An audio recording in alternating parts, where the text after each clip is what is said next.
And I was like, wait a minute. So you're telling me these people healed gut issues with meat only? I thought meat rotted in your gut. I thought you couldn't digest it well. But I watched the whole video and I'm like, okay, well, that sounds fascinating. Then it led me to Dr. Shafee's Plants Are Trying to Kill You video. If someone would have told me 10 years ago, I would have been healthy, eating meat, bacon, and eggs every single day and foods I actually look forward to eating, I would have said they were crazy. Erica, how did you find carnivore? Well, Dave, it's been a long journey, so I'll start from the beginning. So I grew up pretty much eating a standard American diet, and it wasn't my parents' fault because I truly believe that generation got screwed over by many nutritional guidelines that were not correct. But anyway, I grew up eating just, cereals for breakfast, like Lucky Charms, Cinnamon Toast Crunch, bagels, muffins, pasta, all the things. And I also was a soccer player. I played my whole life and eventually went on to play at a high level. And when I was a young soccer player, I was told that I needed to focus on carbs and I had to carb load in order to have energy and focus to perform at a high level. So the focus was very carb heavy pretty much all through my childhood and through high school and when I went to play in college. I will say I was a naturally talented athlete, so I got away with it. So I didn't really think there was anything wrong. I was like, okay, well, my soccer performance is great. I'm going to play in college at my dream school, so everything's fine. So I get to college to play soccer, and I'm a freshman, and I'm still eating a very carb heavy diet. And I ended up gaining what is called in the States the freshman 15. I don't know if you've heard of that, but it's basically freshmen in college. They always gain 15 pounds because of like the cafeteria food or drinking extra alcohol. I actually think I gained the freshman 20. But again, my performance was still great. I was the most valuable player as a freshman. I was the leading goal scorer. I was rocking it out. I was doing fine. So come sophomore year, still doing the same thing, but I'm still gaining even more weight, but still performing at a high level. And then my junior year, I was like, okay, like this is kind of getting out of hand. I don't want to gain any more weight. I don't really need to. And so I shifted my diet a little bit to more like a whole foods paleo style. So I basically was cutting down on the booze like any college athlete. I cut out a lot of the sugar and 3 a.m. like late night snack and pizza runs that college students do. It's really crazy when you're an athlete, but I started to drop weight again and started to lean out. I was focusing a little bit more on protein, but more of like your lean, like chicken breast and turkey sandwiches and ham sandwiches and egg whites. I thought I was being really healthy doing just egg whites. So it helped for a little bit. And I was still really good junior and senior year. I ended up making the Division III U.S. national team and going on to play semi-pro in Brazil. So I pretty much reached the peak of my athletic career. And then I eventually stopped playing soccer to enter the real world and start coaching full time. And in my mid 20s, I started to just see some health issues arise. And I was kind of confused because I was pretty much paleo at that point. I was eating a lot of vegetables as well and like your brown rice because supposedly it's better than white rice, sweet potatoes, all the things. And I started to get very painful periods and like to the point where like on day 1 and 2, I was like nauseous and I didn't want to work. I didn't want to get out of bed. And here I am in my mid 20s and I'm like, well, maybe I'm getting older, but I'm not that much older. Like, so that was kind of a red flag at first. And my gut, I had always had gut issues. I have an autoimmune disease called vitiligo, which affects the skin, but it's also linked to gut dysbiosis. And I always suffered from constipation, bloating, gassiness, and it was not comfortable looking back when I was playing soccer either, but I just kind of ignored it. But yeah, I was experiencing a lot of gut issues, and then I started to get adult acne. And I was like, okay, this is too much. I thought my acne days were over. Like, what is going on here? So that was really frustrating. And then I would have a lot of like crashes throughout the day. I wasn't sleeping well either. I would wake up multiple times a night. So just a whole host of things happened. And I didn't think anything was wrong with my diet still. I was like, well, I'm eating what everyone is telling me is healthy. So I pretty much did that throughout the rest of my 20s. And then up until about a year ago, I finally discovered carnivore. And what happened was I started to Google like my gut symptoms. And then that led me to the SIBO rabbit hole. And I was like, okay, maybe I have SIBO. I don't know. So then I got led to a video of Dr. Berg talking about how SIBO can sometimes be caused by too many vegetables. And I was like, wait a minute, like vegetables are like the pinnacle health food, right? So I was like, what's this? And then, as you know, YouTube leads you to another video. So then I was led to Nutrition with Judy, who's also in the carnivore space. And she had a guest on, I think it was a few years ago, who was talking about a case study he did on SIBO patients who did a carnivorous diet. And I was like, wait a minute. So you're telling me these people healed gut issues with meat only? I thought meat rotted in your gut. I thought you couldn't digest it well. But I watched the whole video and I'm like, okay, well, that sounds fascinating. Then it led me to Dr. Shafee's Plants Are Trying to Kill You video. Watched that. And I was like, okay, that makes a lot of sense. So screw vegetables now. I'm just going to try this and cut the veggies because I had already cut out the processed foods. And I think a lot of people say, oh, well, carnivore works because you cut out the sugars and the alcohol and coffee. But I had already done that. So the next step was, okay, let's try and cut out the vegetables. And I was a spinach smoothie girl. I was throw all the spinach in your egg whites girl. I did broccoli, asparagus, acai bowls because it's a superfood and just all the things. And I was like, all right, I'm going to cut out the plants.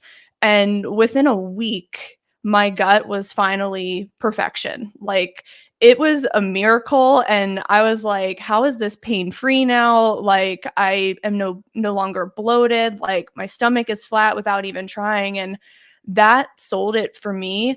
And then obviously, like I found you and Dr. Sean Baker, who were having people on talking about all of their stories. And I think we tend to get caught up in like, oh, the research says this, but I think the stories are really powerful because there are people who are healing years of gut damage like myself, or their autoimmune diseases or skin issues. And that was another thing I noticed within the first week was my acne was gone and my skin had finally cleared up, and all my friends were like, what the heck are you doing? And I'm like, I'm just eating red meat. And they're like, oh, how do you do that? And I'm like, you literally just told me I look vibrant and now you're going to bash my diet.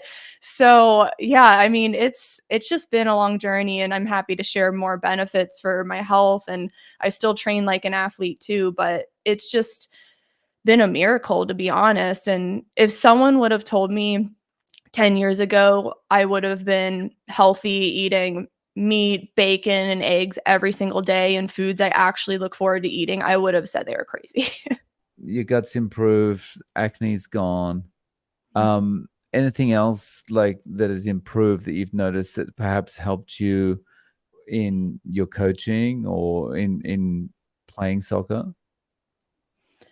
I would say the first thing performance wise is I've put on a lot of muscle without really trying. Like when I was in college, I thought that like it was more about quantity over quality of workouts and I would have to work out for long hours to become a better athlete. But now I just do very basic things. I only strength train just twice a week. You would think I'm doing like bodybuilding workouts, but I just do 3 or 4 lifts and get on with my day. And they're super short and efficient. And then I do 2 sprint workouts a week. So I feel like I'm just making so many gains easily. But again, with like the increase in like the amino acid content from the red meat and then the creatine, I mean, it makes a lot of sense.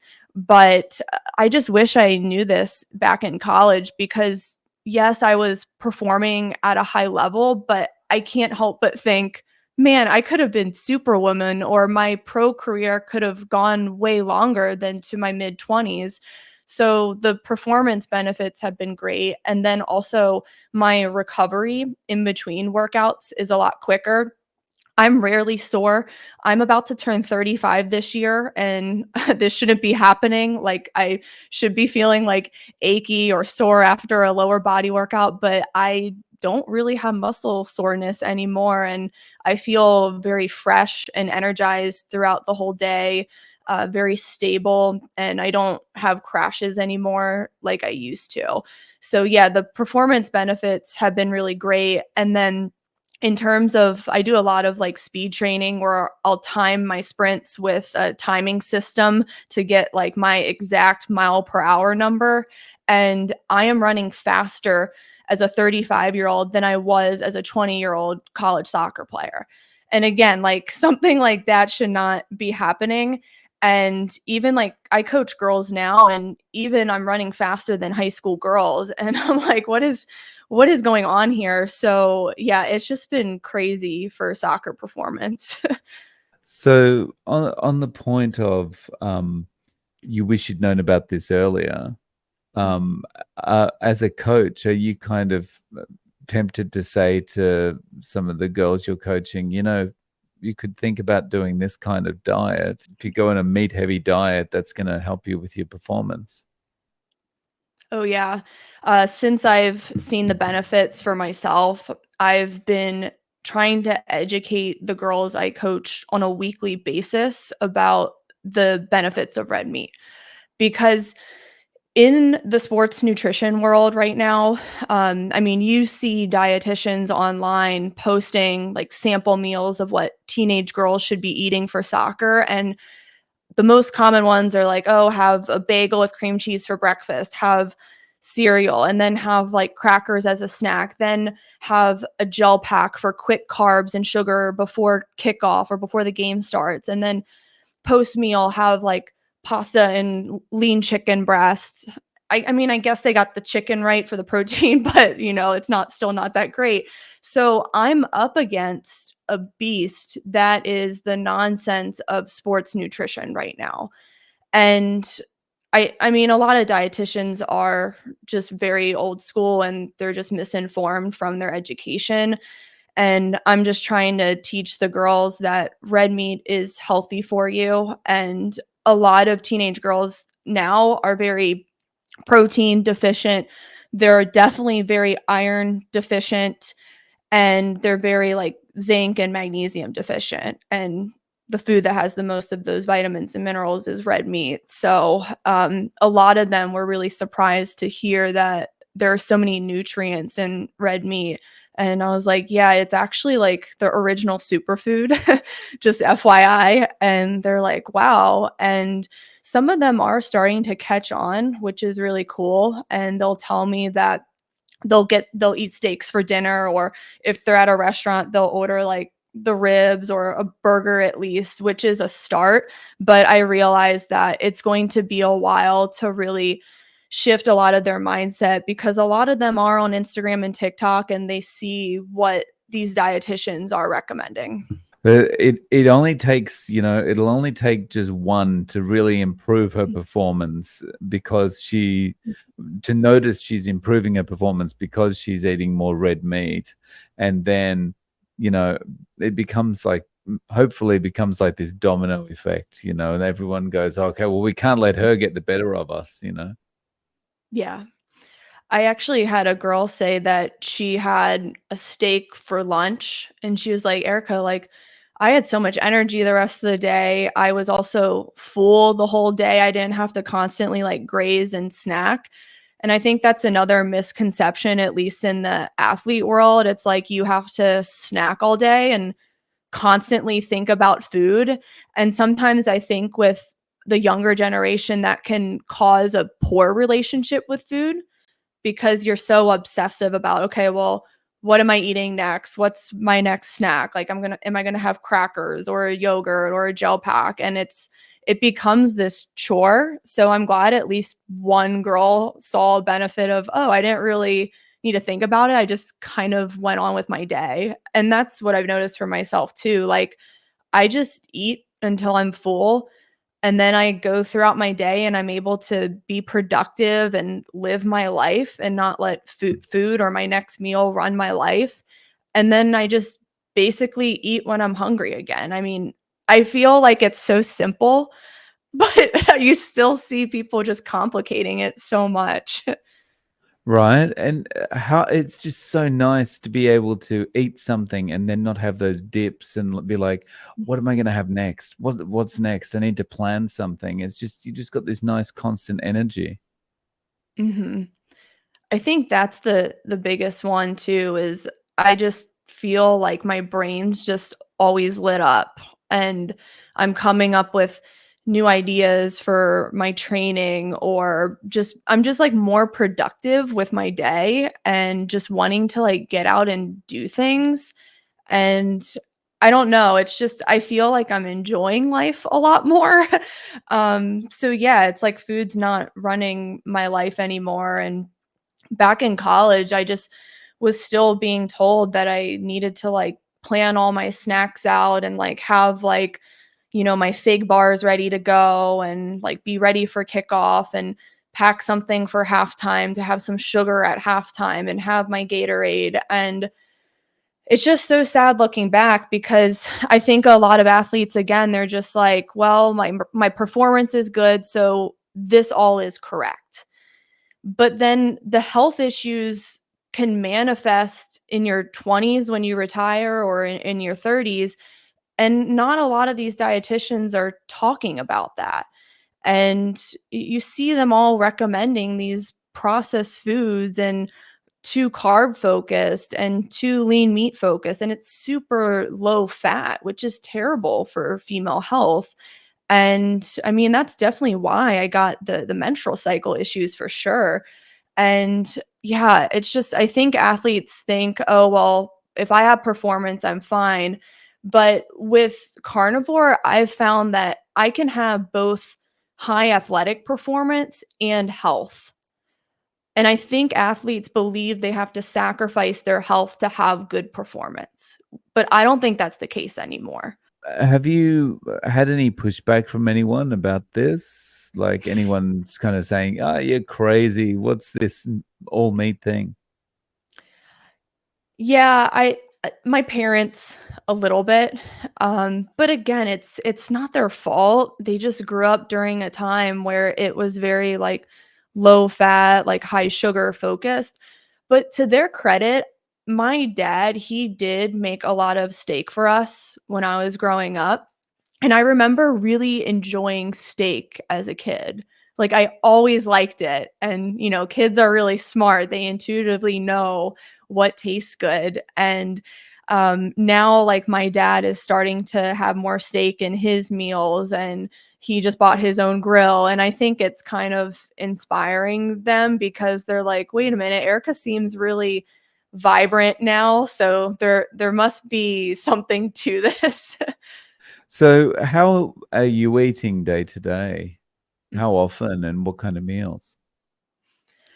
Yeah, so I'm a breakfast person. So I usually I'll work out first. I actually work out fasted because I'm just not that hungry early in the morning and I work out at like 8 a.m. But then immediately after I have what is called a power bowl. And I think I got it from Carrie at Homestead How, but it's basically half a pound of ground beef and then 4 strips of bacon chopped up and then 4 egg yolks, and then I just like mix it all together, throw some butter in, and then like post workout, it's like the best thing. And I have so much energy for like the whole day, and then I'm full until 3 or 4 p.m. And then I have a second meal. So I'm basically doing 2 really big meals a day. And I know this is probably controversial in the carnivore community, but I will have like beef powder protein shakes just because I'm on the floor coaching my athletes in the gym so much and I'm out on the field and I don't want to be like too low in my calories because when I started carnivore, I didn't realize I was so low and I was like really melting away.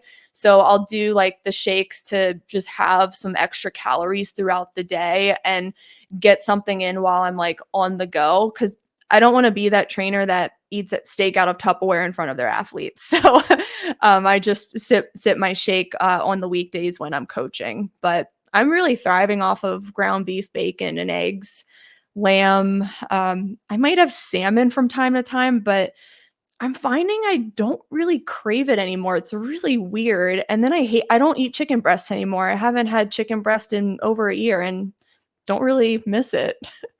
Yeah, I could take it or leave it regarding chicken. I'm totally nonplussed about that. Yeah. So you mentioned before that you have some vitiligo. Mhm. Have you noticed any changes with that? I've heard some people talk about improvements in that area. Mhm. Yes, actually, I have it on my arm and my hands mainly, and I used to not be able to like tan it in the past, but now it's starting to tan and fill in a little bit, which is nice. I live in Florida, so we're outside in the sun all the time, and I don't get sunburn anymore, which is kind of cool. So I get tan really easily, and the spots are starting to fill in. And yeah, I just wonder like what's going on with that. I imagine it's the vitamin A in the form of retinol in meat that might be helping.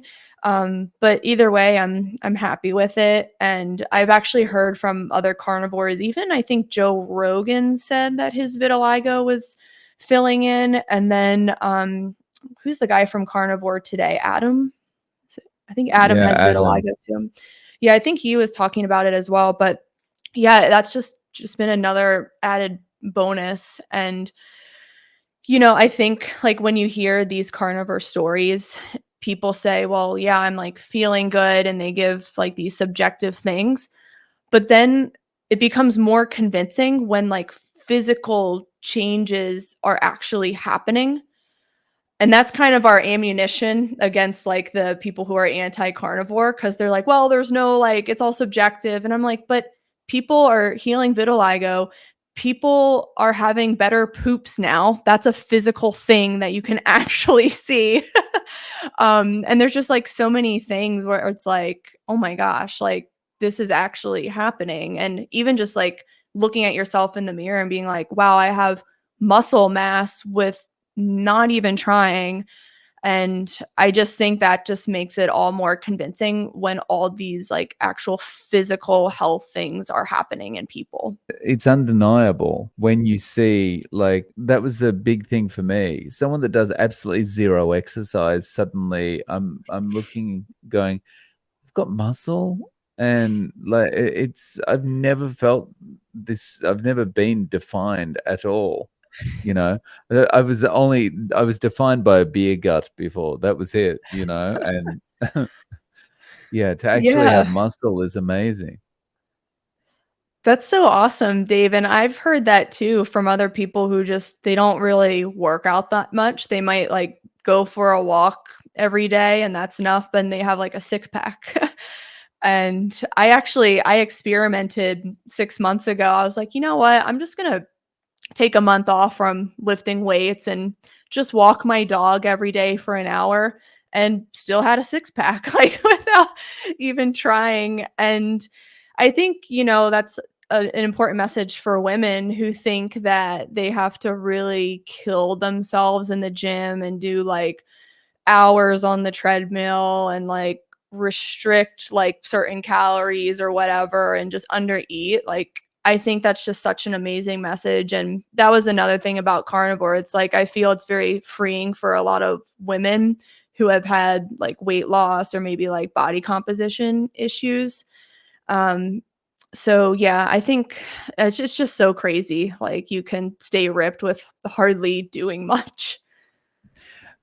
Just when you say that, it brings to mind, I'm constantly comparing between the human race and animal species, other animal species, and just like animals don't have to do this. Animals, you got these muscly animals, like these lions and tigers and stuff. They don't have to restrict calories. They're not pumping iron all the time and all this kind of stuff. And it doesn't really dawn on you until your eyes are opened with something like carnivore, and it's like, oh yeah. So we have been kind of doing it wrong this whole time. We just need to eat what's natural for us. Mhm. Yeah, I think when you can observe something like that in nature, like, oh, this animal's only eating this one food, like they're not eating like the freaking rainbow and having a bunch of variety, and they're strong and they're predators and they're fast like cheetahs or lionesses. And it just begs the question, okay, then humans must have a specific diet. Like, do we need that much variety? And can our gut even handle that? And I'm still blown away. I thought I had to eat all the colors and have all the vegetables and all the fiber. Oh my gosh, don't get me started on fiber, Dave. It's such a disaster. I mean, it wrecked my gut and it actually caused the opposite effect. It didn't move things along. It actually blocked me up really bad. So yeah, I think the fiber thing is just a mess. And you still have these RDs recommending it and saying it's like a staple of any diet. And I wanted to bring this up since you're on here. I saw your reaction video on Abby Sharp, her SIBO. Ah, okay. Yeah. I don't know how long ago you did that, but I was just like, how does this woman not understand that what she's doing or putting in her body is probably causing her SIBO and it's still not healed? Like the end of the video was like, "Oh, like I don't know what's going on." And I'm like, "You need to cut something out. Like something is not working." And I just thought that reaction video was so funny, but a lot of these dietitians are just delusional. Yeah. Yeah, actually, every time I hear Abby Sharp's name, it just, it's almost like she's kind of a comedian pretending to be the kind of person she is. It seems Mm, so out there. Um, yeah. have you had anyone around you kind of be inspired by what's happened with you and decide to go on carnivore full time? Oh, yeah. Yeah, so many people. So, starting with my husband, um, so last summer when I started this, I mean, he saw I was just waking up every day excited, bursting with energy, and just solving a lot of these health issues, and he just came to me one day and he's like, "Erica, I'm gonna do carnivore with you." And I wasn't going to push it on him. I was just kind of like leading by example. And I knew he would bring it up. And so he started to do it. And within a month, he had dropped 8 pounds. And again, like he wasn't really strength training and he was starting to get a six pack. And he's a baseball pitching coach, and all the guys at his work were like, "What are you doing?" Like, and he's like, "I'm just eating meat." So everyone else was starting to notice, like, and I mean, beyond the body changes, I mean, he was just his energy was through the roof. He was getting up at like 4 a.m. all summer last year, like ready to go, and he said his testosterone was a lot higher, and once he started to work out again, he was having like more powerful workouts and faster recovery time. And he says the same thing about how like with work, like he doesn't have to think about food. Like he's busy as well, like anyone else. And he's like, it's so nice to just eat a meal and be full and then just focus on my day. And he's someone who used to also like do like the mainstream nutrition stuff. I mean, it's the same in baseball where they want you to carb load and snack and graze throughout the day. And he was like, dang, I wish I was told this when I was playing college as well. So yeah, he's been inspired. And then a couple of my colleagues as well, other soccer coaches who need energy throughout the day and who need to really like lead athletes and be animated and just be on top of things. Like they said that they started eating meat and red meat every day, and they're like, wow, the energy benefits are wild. And same thing, like strong without even trying, muscles without even trying. And yeah, it's definitely inspired a lot of people in my circle, which is cool. That's awesome. We're just kind of just one person at a time. It's getting more and more popular. If you've got someone that wants to give it a try and they come to you for advice, what kind of advice would you give them to get started with carnivore? Mm. Well, I mean, first and foremost, you have to pick the types of meats that you enjoy and that sit well with you. But you also have to be open to it. I think a lot of people think that meat doesn't digest well and they go in with that perception, but they have to be open to it. And then, some people do really well on ground beef, some people do well on ribeyes. And I think with like any diet you do, you have to enjoy what you're eating. I don't really like lean cuts of meat, so I'm just going to avoid them. I don't like chicken. I no longer really crave seafood. So I think people need to realize like, okay, what types do I like and what can I stick with? And also realizing that it's not a restrictive diet. I think a lot of people criticize carnivore because they say it's restrictive because you are cutting out food groups. But within carnivore, there still is a lot of variety. But if you're like a Michaela Peterson of the world, you kind of have to stick to just like lamb and ribeye and maybe like two cuts. But everyone else, I mean, you can have so much. You can have bacon, eggs, shrimp and salmon if you like. You can have chicken wings, different red meat cuts, chuck, lamb, ground beef, ground lamb, like whatever. So I think there is a lot of variety within carnivore. And a lot of people are like, well, you're eating the same thing every day. And I just say back to them, you're eating the same thing every day. You go to McDonald's every day and order the same thing. Like it's like you're having your Starbucks frappuccino every day. So how's that any different than what I'm doing, except I'm actually getting the variety of nutrients compared to what you're doing. So just really educating people on what it's truly about. I don't think it's a restrictive diet at all because I'm constantly satisfied and energized and I look forward to my meals every day. And what's restrictive is having body pain and no energy and gut issues and things like that. And that's more restrictive than anything. Yeah. And that's kind of the next point in the conversation with people is I just tell them what I've healed with this. And that starts to really get them thinking because then they start to think about their own symptoms that they've dealt with for a while. And I think sometimes that convinces people, which is why all these stories are so important. You have people on here who have had eye issues and skin issues and who couldn't walk. Like it's so insane what this does for people. And it just frustrates me that the people who are anti-carnivore, they just dismiss all these success stories.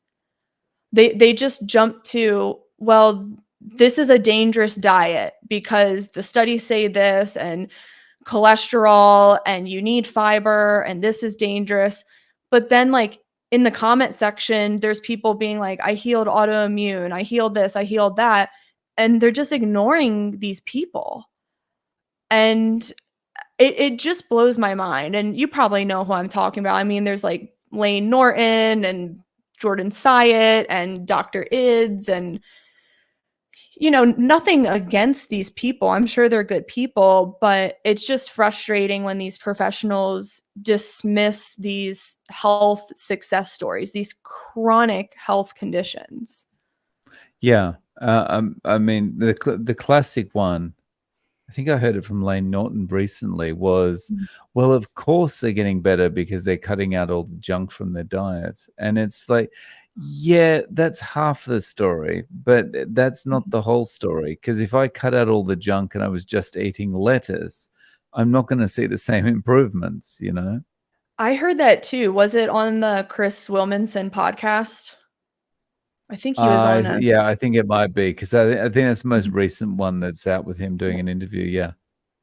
Yeah, Yeah. that's the one. And I know Bart K has a reaction video coming soon, which will be fun to watch. But yeah, he did mention it's because they cut out all the processed foods and sugars, but that wasn't me. I was basically paleo. I was eating very clean. I wasn't having anything packaged. I wasn't having desserts. I cut out alcohol even.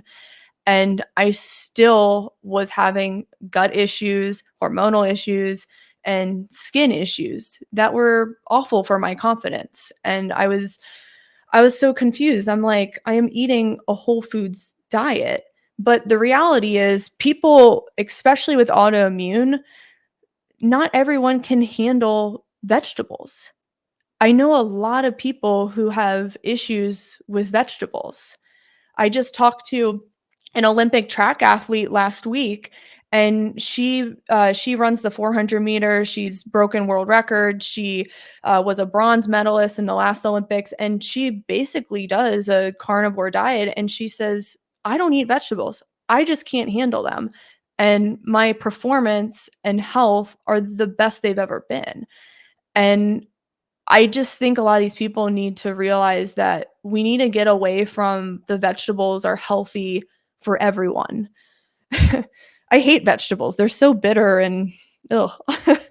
Yeah, I'm always surprised when someone says, "I miss Brussels sprouts" or something like that. I'm just like, I've never dreamt of a Brussels sprout. You know what's so funny? Back in my Brussels sprout eating days, I only ate them when they had bacon and the extra sauces on them. So it's like, was it the Brussels sprout that I liked, or was it the bacon and everything else that was adding the flavor? So, Yeah, adding the flavor and offsetting the bitterness and stuff is, yeah. yeah, yeah. Um, so, Erica, how can people reach out to you? Do you have a YouTube or an Instagram or something like that? Yeah, so I'm on Instagram at Fit Soccer Queen, and I am also on YouTube at Erica Suter. And I don't post mainly carnivore content because I talk more about speed and strength training for female soccer players. But I am now starting to have more Olympic and pro athletes on who are red meat forward and sharing their stories, because I think it's powerful to hear from other athletes. And I know Dr. Chafee is having more on, and there's just more coming out on the benefits for sport performance. So that's been really exciting. Yeah, awesome. So I'll link to those below. Thank you so much for coming on and sharing your story, Erica. I really appreciate your time. Thank you, Dave.